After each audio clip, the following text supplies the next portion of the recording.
خدمت یکی از مشتری خوبمون هستیم، میخوایم ازشون بپرسیم که نظرشون در رابطه با مجموعه چجوریه. خانم زند برامون بگین که سلام، بگین که نظرتون چیه، مجموعه ما رو چجوری ارزیابی میکنید؟ خسته نباشید.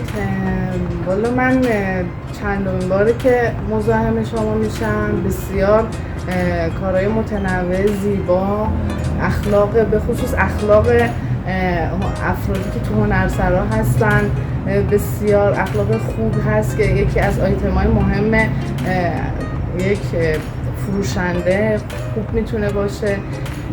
من چندمین بار هست که از مجموعه شما خرید میکنم و همچنین به همکارانم پیشنهاد میکنم که از مجموعه شما با توجه به اینکه ما توی مسیری هستیم که تماما هنرهای دستی میفروشن و بسیار راضی هستن با کیفیت از کارهاشون و تا جایی هم که بتونن رو اجناسشون تخفیف میدن، حتی پذیرایی هم میکنن از مشتریاشون. ناقابل ناشجون دیگه همه جوره ما راضی هستیم. انشالله که موفق باشن و ما بتونیم کاراشون رو به یادگار تا سالیان سال تو خونه هامون داشته باشیم به یادشون. محبت داریم. الان چی خرید کردین؟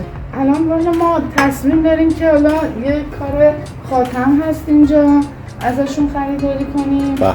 حالا فعلا داریم تصمیم میگیریم برای جعبه‌ش و در نهایت هم قیمتش که ایشالله که قیمت خیلی خوب ما رو کلا بله حتما کلا از قیمت و کیفیت های ما راضی هستیم. بله من چندمین سالی هست که مشتریشون هستم و دارم خریداری میکنم و همه جوره کیفیت ها و قیمت ها به نسبت مغازه‌های دیگه و فروشگاه دیگه مناسب باشه. امیدوارم که همیشه همینقدر راضی باشین از کارهای ما. همینطور هستش. مرسی از شما، مرسی از اخلاق خوبه. سلامت باشین. ممنون. قربان شما.